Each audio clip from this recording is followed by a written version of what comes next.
L'an dernier, Sophie Davant et l'équipe d'affaires conclue célébraient le 24 décembre en Alsace, où la tradition de Noël est née au XIIe siècle.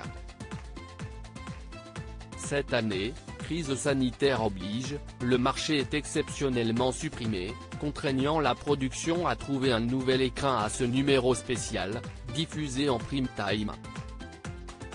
CIST au musée des Arts Forains, situé dans le quartier de Bercy, à Paris, que les équipes se sont installées. Dans ce lieu, où le temps semble suspendu entre le 19e et le 20e siècle, les manèges centenaires côtoient les curiosités datant de la Belle Époque. Le commissaire-priseur Harold Dessel guide Sophie Davant et raconte la richesse de l'art forain. Bonne audience. Lors de la précédente édition, la mécanique de l'émission avait été modifiée pour permettre à des personnalités de venir présenter et vendre l'un de leurs objets.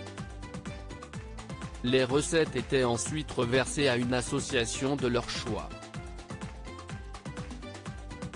Noël 2019 s'était avéré être un bon cru puisque Chantal Goya, Vincent Niclot et Delphine West-Pizé avaient récolté 9 200 €.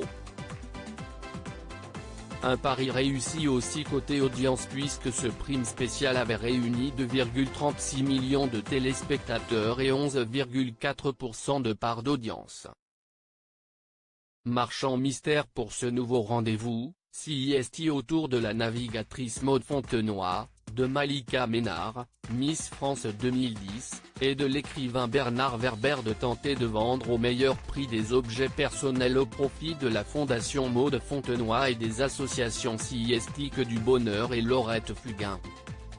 Face à eux, les experts de l'émission évaluent et surenchérissent sans se laisser déstabiliser par la présence d'un marchand mystère, bien déterminé à rafler la mise. Un zeste d'intimité pour les fans qui souhaitent continuer la soirée avec les équipes. Les acheteurs d'affaires conclus se racontent ensuite un peu plus, notamment à travers un objet qui leur est cher et qui symbolise un moment essentiel de leur parcours professionnel ou intime.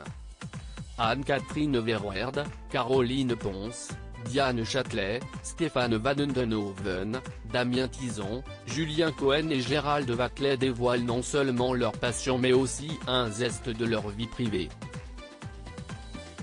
Sans surenchère.